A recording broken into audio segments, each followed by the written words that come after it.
Buenas noches, les saluda Carlos Fernando Chamorro, bienvenidos a una nueva edición de su programa Esta Noche.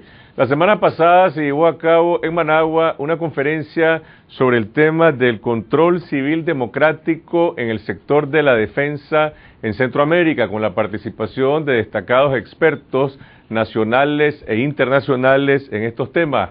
Y esta noche nos acompañan algunos de los expertos que participaron en esa conferencia para conocer un poco la tendencia del debate, no solo en Nicaragua, en Centroamérica, sino en América Latina, sobre las relaciones entre civiles y militares. Nos acompañan el profesor Carlos Barrachina, español, radicado en México, profesor de Ciencias Políticas de la Universidad de Quintana Roo. Hace unos meses conversamos en este programa sobre lo que ocurrió en Honduras, que es uno de los temas sobre los que me gustaría retomar esta noche. La doctora Margaret Daly Hayes, quien es profesora de la Universidad de Georgetown, con una vasta experiencia como experta en temas de defensa y seguridad, y Javier Meléndez, asesor del Instituto Estratégico de Políticas Públicas, el IEP, que es la institución que promovió esta conferencia. Buenas noches, Javier, doctora, Carlos, gracias por acompañarnos.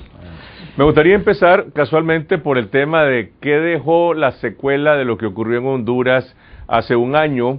Se dijo en su momento que no era un típico golpe militar, que no era un típico golpe de Estado. En el consenso general, yo sé que hay un debate todavía sobre lo que eso fue, pero bueno, los militares agarraron a un presidente, lo pusieron en un avión y lo mandaron en pijamas a otro país. Y desde el punto de vista del análisis que se hace, pues se insiste en que en Honduras ocurrió un golpe de Estado. Hace 2 semanas en Ecuador se debate qué fue lo que pasó, pero el presidente de Ecuador dice que él fue víctima de un intento de golpe de Estado. Margaret, ¿cuál es su perspectiva sobre esos dos hechos? Bueno, yo creo que en cada instancia se hace evidente la debilidad del Estado democrático y las inquietudes de algunos sectores con presidentes que están realmente tomando las riendas del Estado sin consultar a los otros estamentos. Yo personalmente creo que en el caso de Honduras puede haber sido un golpe de Estado, pero el golpe de una parte del partido del gobierno contra otra parte del partido del gobierno, más que un golpe militar, aunque es inaceptable sacar al presidente, además inconstitucional sacar al presidente de tal manera. Pero los militares tuvieron un rol activo, es decir, ¿qué es lo que usted sugiere de que los sí. militares fueron instrumentalizados por los políticos? El hecho de que participaron activamente. No, yo creo que realmente, por lo que yo entiendo, o sea, todo esto, hubo un fermento dentro del partido de gobierno, un afastamiento de aislamiento del presidente. El presidente dio orden a las Fuerzas Armadas a hacer alguna cosa en cuanto a las urnas, lo que rehusaron hacer, declinaron seguir esa orden, que era una orden ilegal, y luego se vieron involucrados por otras cosas. Bastante complicado. Yo creo que hay que estudiar el deterioro de la relación del presidente con su propio partido y la visión que tenía de resultados de la elección que venía para entender eso. Pero es demasiado fácil decir que fue un golpe militar o típico golpe de Estado. El hecho es que cuando ocurrió eso y cuando se produjeron la sublevación policial que se dio en Ecuador hace 2 semanas, que el presidente insiste que fue un intento de golpe de Estado, pues hay muchas voces en América Latina que dicen estamos regresando a una época que creíamos que ya se había superado y se están generando fuerzas que pretenden derrocar ilegalmente a los gobiernos tal vez no en un sentido clásico, donde los militares son los que deciden, vamos a derrocar a este presidente, pero hay alguna forma de participación, por lo menos, de los instrumentos coercitivos. ¿Hay o no hay en América Latina un cambio en esa dirección? Vamos a ver, yo creo que hay que ser muy cuidadoso a la hora de hacer el análisis, porque de hecho, por ejemplo, en el caso de Honduras, yo creo que todavía la cosa no está clara, entre otras cosas porque el nivel de tensión política todavía sigue elevado, ¿no? Lo que está claro que hubo fue una falta de diálogo entre los diferentes actores políticos, entre los diferentes poderes, entre el Ejecutivo, el Legislativo, el Poder Judicial. Hubo toda una serie de desencuentros que acabaron mal.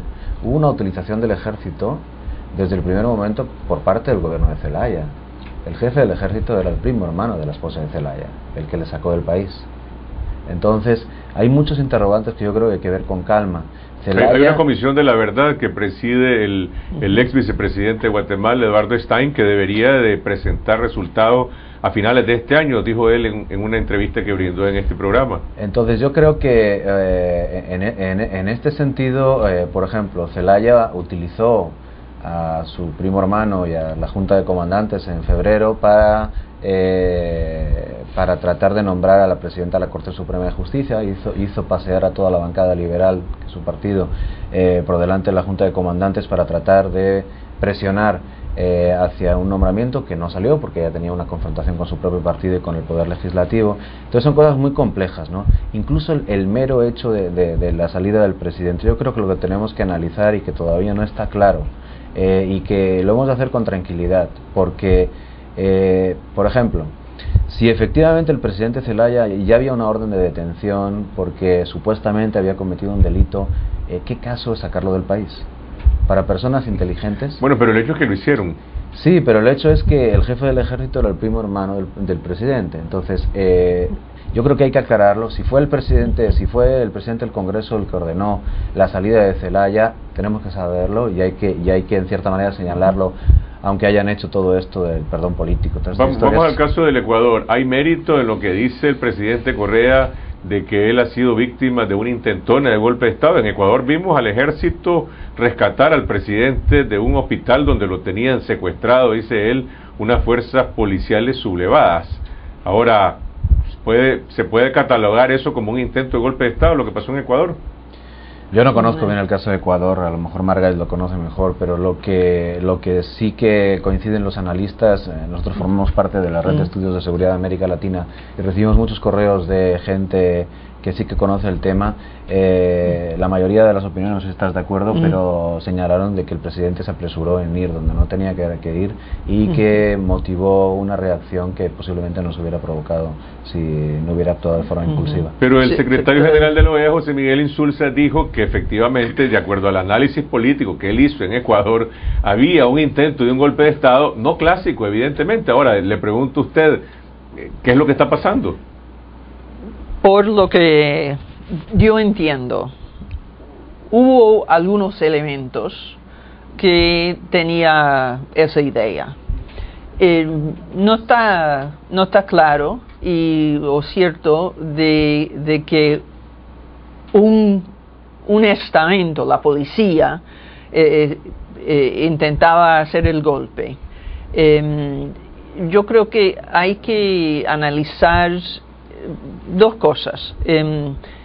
Primero, la ley que el presidente hizo pasar por el Congreso con estampilla perjudicaba a la situación económica de elementos del Estado que viven en situación económica precaria. Yo puedo imaginar la resistencia, estamos viendo en Francia ahora algo un poco parecido. Y segundo, y esto en los dos países y en otros, estamos pasando por un periodo en que los presidentes están cambiando las reglas del juego, desmantelando instituciones, cambiando constituciones, etcétera, para servir a sus propios intereses. Y yo creo que deberíamos resistir y desanimar esa tendencia de cambiar de la noche a la mañana a la Constitución, a las reglas de juego de la democracia, del gobierno, porque va en contra los intereses de la nación, del Estado y de la institucionalidad de la democracia. Que es lo que en algunos casos pues se ha conceptualizado como golpes desde arriba, ¿no? Exacto, autogolpe. El Washington Post decía la semana pasada, refiriéndose a Nicaragua, de que cuando se producen los hechos de Honduras o los hechos de Ecuador, todos los presidentes se solidarizan, pero cuando el presidente de Nicaragua viola la Constitución abiertamente, pues no hay ninguna reacción internacional. Ahora, para cerrar este capítulo de los golpes, Javier, vos que sos nicaragüense y podés hablar sobre lo que pasa en nuestro país, el presidente Ortega dijo hace 2 semanas de que él también podría ser víctima de una amenaza de golpe de Estado, atribuyéndoselo a la administración Obama, pero que eso no ocurría aquí porque el ejército era leal al presidente y que por eso no le daba un golpe de Estado. Sí, leí esa noticia estando afuera, pero lo más divertido es que precisamente el problema que se plantea para los, como me dijo Kevin Casas de Brookings Institution, para los 4 locos que se dedican a asuntos centroamericanos en Washington, es que nadie le hace caso a Centroamérica, y pensar que en la Casa Blanca y los operadores políticos de Obama estén imaginando una cosa como la que planteó el presidente Ortega es realmente sacado del queso, no tiene nada que ver, porque el tema es de que precisamente se está buscando cómo la región y la región sea una agenda en Washington y no la es, así que desde ningún punto de vista, Margaret, creo que tendría sentido un planteamiento de esa naturaleza. Y lo que sí es claro y lo que debatimos nosotros estos 2 días es precisamente, yo quiero comenzar con algo que concluyó Margaret, que cuando venimos a hablar de este tema de control civil democrático, estamos un poco desesperanzados porque hay algo claro: no se puede hablar de control civil democrático si el patrón de manejo del Estado no es democrático. Entonces, ahí encontramos el gran pegón como analistas y como gente que quiere promover este tema. Y yo, cuando hice mi presentación, dije que en el caso de Nicaragua estaba más bien del lado de la desesperanza que pudiéramos a corto y mediano plazo tener un reencuentro con ese debate de cómo administrar los asuntos de seguridad democráticamente, porque en realidad, insisto, como lo planteó Margaret, ¿cómo vas a discutir eso cuando la norma es hacer todo no rindiendo cuentas, cambiando las leyes y manejando las cosas de una forma personalizada? Va a ser difícil. ¿Cuál es la clave del control civil democrático sobre los ejércitos o sobre las Fuerzas Armadas? Por muchos años se insistió mucho en la creación de los ministerios de defensa y de que estos estuvieran encabezados por civiles y no por militares. Bueno, ya hay una experiencia en América Latina de varias décadas en relación a esa materia. ¿Eso ha resuelto el problema o hay otros problemas? No, el ministerio es un instrumento para la conducción de la política. Citamos a uno de los muchos autores que habla de eso. Requiere primero un régimen de leyes estable, que funcione, y el ministerio sirve a ese propósito. También requiere la aceptación por parte de las Fuerzas Armadas de la conducción política por parte de los representantes elegidos de la ciudadanía. Y yo dije que en el caso de Centroamérica estamos hablando de democracias nuevas. Y muchos de los procesos de conducción política están en proceso de creación. Y hace mucha falta confianza diálogo entre el estamento político, ONGs, las Fuerzas Armadas, las policías, etcétera, para lograr la confianza que va a dejar que las Fuerzas Armadas acepten la conducción política democrática, que prefiero al control civil, que es una traducción directa del inglés, pero que no sirve a las sensibilidades en América Latina. Ahora, si se observan los casos de, los países centroamericanos donde hay ejército, caso sería Guatemala, El Salvador, Honduras, Nicaragua, dejamos por un lado por el momento Costa Rica y Panamá. ¿Cuál es la situación en estos países? ¿Hay alguno de los 4 donde haya una tendencia de mayor avance en este control civil democrático? No, todo lo contrario. El problema, yo creo que lo que está todo muy relacionado con la consolidación de la administración pública. Es decir, hemos de entender que la defensa es una política pública y que los militares son funcionarios públicos, en igualdad de condiciones que otros, tienen un perfil profesional distinto, tienen una misión distinta. Pero entonces el problema es que estamos muy acostumbrados a esa idea de la autonomía, ¿no? Incluso constitucionalmente en Guatemala, lo estábamos analizando en el seminario, el jefe, el ministro tiene que ser un militar por constitución, ¿no? En El Salvador hay un militar, en Honduras hay un político importante, porque bueno, había un amigo nuestro, Juan Rial, que señalaba que en América Latina los ejércitos eran ejércitos del presidente, ¿no? Y yo creo que en Honduras sí que se da también esa situación, un ejército del presidente, y por eso el ministro, que sí que está en la cadena de mando, es decir, que decide, que manda sobre los militares, es un político normalmente de mucho peso, de mucho calado político, pero no hay una administración en la que se combinen profesionales de la sociedad con perfiles distintos que los militares. Es decir, todos son militares, no se maximiza en cierta manera las capacidades de otro tipo de ciudadanos trabajando en el sector, y por lo tanto pues hay una autonomía del elemento militar que es propia del periodo de la Guerra Fría y que todavía pasará mucho tiempo hasta que la gente crea en eso. Hemos de explicar para qué sirven personas que no sean militares trabajando en el sector de la defensa. Y en el caso de Nicaragua, Javier, el hecho de que el Ministerio de Defensa prácticamente se haya borrado, se haya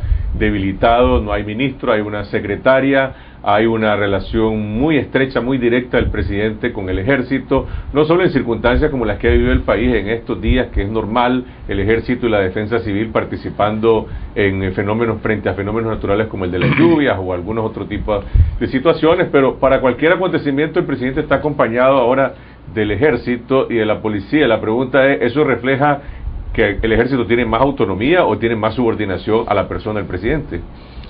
A ver, creo que lo que hereda el ejército de Nicaragua es una tradición que se ha construido a partir del ejército del presidente. Si analizamos la gestión del presidente Enrique Bolaños, del presidente Arnoldo Alemán, vemos que siempre hubo una relación muy directa del presidente con el ejército, no obstante la existencia de ministros de defensa. De mutuo beneficio para la institución del ejército y para el presidente por razones políticas. Absolutamente, porque sobre todo en la orfandad que estaba el presidente Bolaños, él necesitó en su momento que alguien le jurara lealtad. Y esa lealtad se la juró el ejército de Nicaragua, y desde luego él no iba a poner en entredicho su relación directa con el ejército, habilitando un Ministerio de Defensa con todas sus formalidades y la aplicación de las leyes. Entonces el presidente Ortega hereda una situación de debilidad institucional arrastrada desde antes, a pesar de importantes esfuerzos de algún ministro de Defensa, sobre todo el doctor José Anguera, con quien tuve el honor de trabajar, y hereda eso. Pero sí, desde luego, el instituto para el que yo trabajé ha documentado y lo tiene escrito, que ha habido todo un proceso de desmontaje y contrarreforma que refuerza mucho esa idea de que ya el ejército no es como en los 80 del partido, sino que el ejército ahora es más que nunca del presidente. Ese esquema está mezclado con una serie de prerrogativas, con reforzar las prerrogativas económicas y libertad de acción empresarial hacia el ejército. Además de eso, Carlos Fernando, tenés que sumarle lo sexy que es estar bien con el presidente, porque eventualmente cuando te retires de coronel vas a tener un buen empleo en el sector público, dado en alguna empresa estratégicamente importante, donde lo que se requiere es no rendir cuentas. O en el sector privado, que está amparado por el sector público, como lo que ha ocurrido, la tendencia actual relacionada con las empresas de Albaniza. Vamos a ir a una pausa. Cuando regresemos me gustaría que toquemos otro tema, las misiones del ejército, o lo que se dice ahora las nuevas misiones, lo que tiene que ver con el combate al narcotráfico o el combate al crimen organizado. ¿Son estas funciones policiales o son funciones de los ejércitos? Ya regresamos.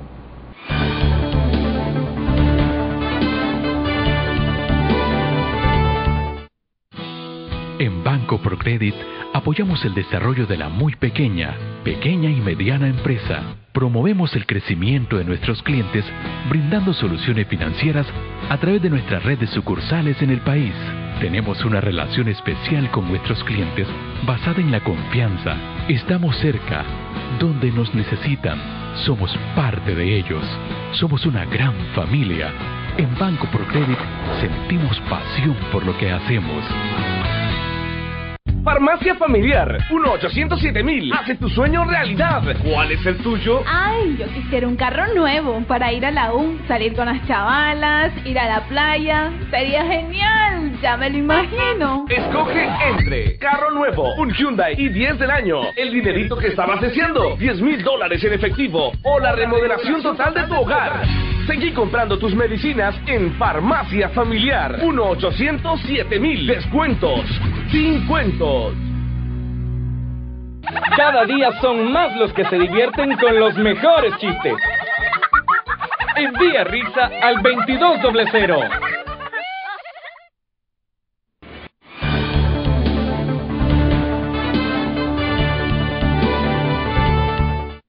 Continuamos en esta noche en este programa dedicado a analizar la visión regional sobre temas de defensa y seguridad. Nos acompañan tres expertos en la materia: el doctor profesor Carlos Barrachina de la Universidad Quintana Roo de México, la doctora Margaret Daly Hayes de la Universidad de Georgetown y Javier Meléndez, asesor del IEP.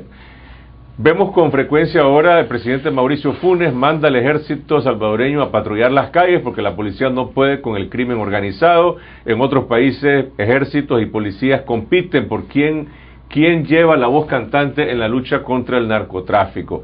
Esas funciones en las que tradicionalmente veíamos a la policía, ¿le corresponden al ejército? ¿Pueden compartirlas esas misiones o deberían ser campos separados? Bueno, en primer lugar, en muchas ocasiones se usan las Fuerzas Armadas en apoyo a otras instituciones, sea respuesta a desastre, etcétera, etcétera. Y yo creo que en esto de la lucha contra el crimen organizado vemos las policías enfrentando demasiado para el tamaño y la capacidad de ellos.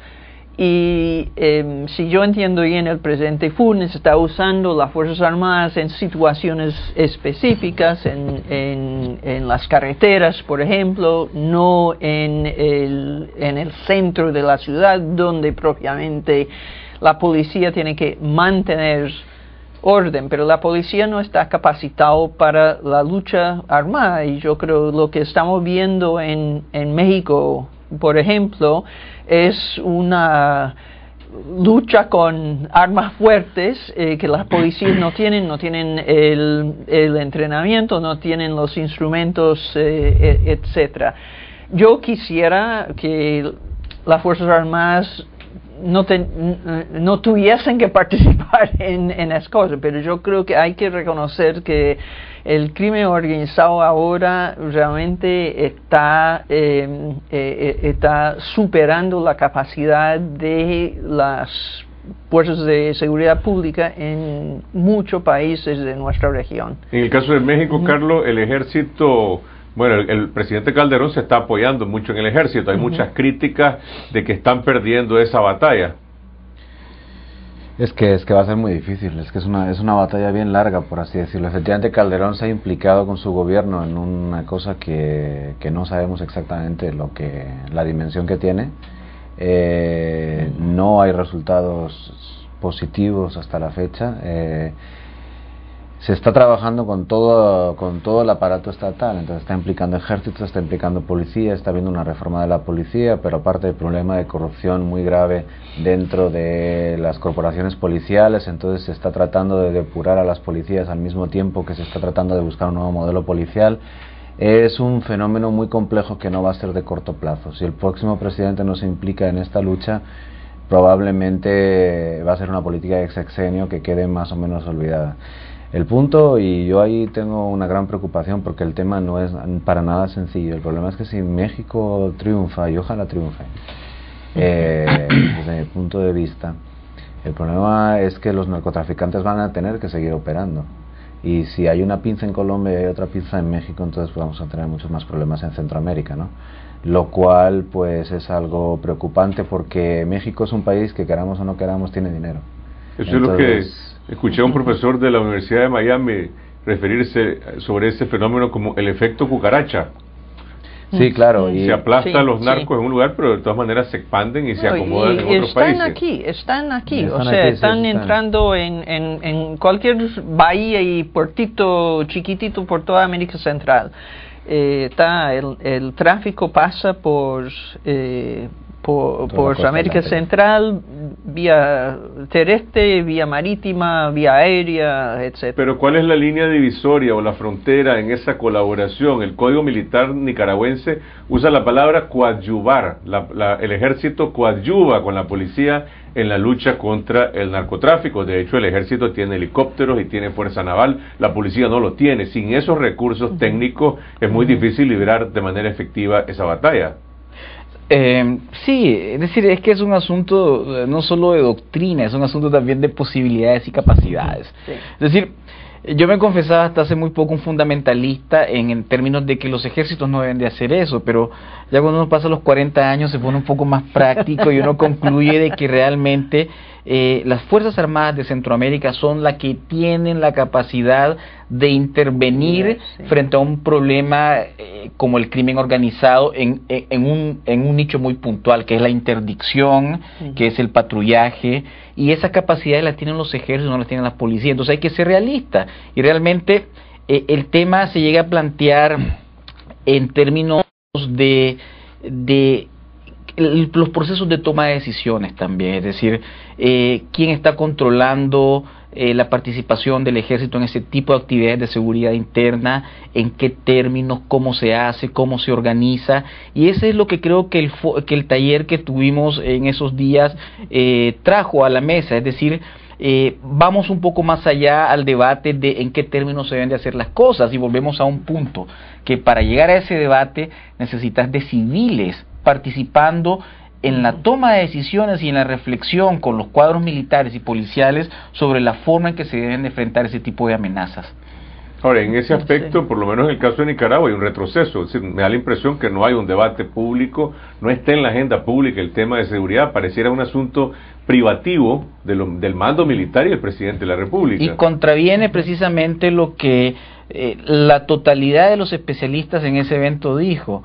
Los asuntos de defensa tienen que ser públicos, pero como dijo Guillermo Holman, tal vez no publicitados, pero públicos, ¿verdad?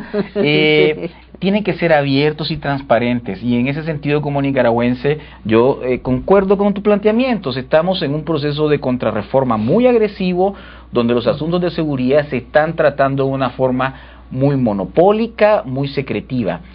La situación que pasó las semanas anteriores con los asesinados y esa disque posible involucramiento de algunos efectivos del ejército en el asesinato, en la ejecución de esa gente vinculada a la criminalidad organizada, se da porque realmente en Centroamérica los ejércitos están todavía muy poco visibles a la sociedad y realmente se está... Pero en ese caso yo creo que hay que tener cautela, porque el hecho de que personas uniformadas participen en ese tipo de cosas, pues no quiere decir que sean miembros de la institución o que sean la institución. Hay delincuentes que se visten de policía y asaltan en las calles, no quiere decir que sea la policía. Absolutamente, pero en su momento, Carlos Fernando, no hubo una actitud institucional. Yo le pedí a algunos medios, le comentaba de que inmediatamente el ejército de Nicaragua, a través de su máximo representante, se debió de haber demarcado de esa situación y haber dicho explícita y claramente: el ejército no está involucrado en eso, y en el hipotético caso que hubieran oficiales involucrados, el ejército y la ley tienen que tomar las medidas correspondientes. Lo que sucedió no fue lo deseable, no hubo un mensaje a la nación, una aclaración a la ciudadanía de que el ejército no está involucrado. Pasada, General Avilés, que más dijo, bien fortuita. Que nos investiguen. ¿Vos crees que eso fue un hecho forzado? Fue fortuito. No fue una explicación del jefe del ejército a los ciudadanos, que el ejército no esté involucrado en eso. Y ese planteamiento que estamos diciendo, los asuntos de seguridad que implican a oficiales del ejército o de la policía tienen que ser explicados claramente a la sociedad, y el ciudadano tiene derecho a exigir que se rindan cuentas de situaciones que en realidad, y con seguridad yo confío que ahí no están involucrados oficiales del ejército, pero tiene que mencionarse. Los gobiernos centroamericanos, doctora, tienen mucha expectativa de que se mejoren la cooperación de Estados Unidos hacia la región en temas de este tipo, particularmente la lucha contra el narcotráfico, la iniciativa Mérida. No solo lo ha pedido el presidente Ortega, también la presidenta de Costa Rica, que no tiene ejército, digamos, la presidenta Chinchilla. ¿Cómo se ubica Estados Unidos en la relación con México y Centroamérica en estos temas? Bueno, yo creo en los programas que se están desarrollando ahora, la mayoría del apoyo para contra el narcotráfico va a las policías, va a los sectores judiciales, de investigación de crímenes, etcétera. O sea, la capacitación de las instituciones propiamente dicho civiles en la lucha contra crimen organizado. Yo creo que habrá menos apoyo para equipos militares como se veíamos en la primera etapa de la iniciativa Mérida, pero que no está en el segundo paquete de Mérida para México. Eso no quiere decir que no habrá colaboración para ayudar, fortalecer, institucionalizar la capacidad de algunos elementos de la Fuerza Armadas con su movilidad, etcétera, ayudar a las policías y otras entidades en esa lucha. O sea, pero es más bien, el enfoque ahora es más bien en el intercambio de inteligencia, el saber hacer las investigaciones de manera más precisa, etcétera. Y en lo que respecta a las iniciativas que surgen desde América del Sur, particularmente el liderazgo de Chávez, por ejemplo, que no solamente está relacionado con los petrodólares, sino también con la formación de un bloque, de una alianza política y económica, y en algún momento se ha hablado de que eso debería de tener una connotación militar o de intercambio entre los socios de este club que se llama el ALBA. ¿Hay alguna tendencia que apunte hacia eso? ¿Vamos a tener en algún momento alguna especie de bloque en que se relacionen los ejércitos del ALBA? Yo todavía no he cumplido los 40, me faltan 15 días y tenía muchas ganas, con perdón, de responder una pregunta previa, además de que sobre lo del ALBA realmente tengo muy poco que decir porque no lo conozco bien, pero yo creo que es un error, en cierta manera, insistir en la militarización de la lucha contra los narcóticos, tanto en México como en Centroamérica, aunque se requieran capacidades. En México se está fortaleciendo la actividad de la policía. No puede ser que el ejército se ponga a disparar en el centro de Monterrey, por ejemplo. Es una tarea de inteligencia, es una tarea de trabajo de personas honradas, y es una tarea también que tiene que tener dirección política que no existe en el caso de que la institución militar asuma la dirección del proceso, porque en nuestros países la realidad es que los militares actúan con absoluta autonomía.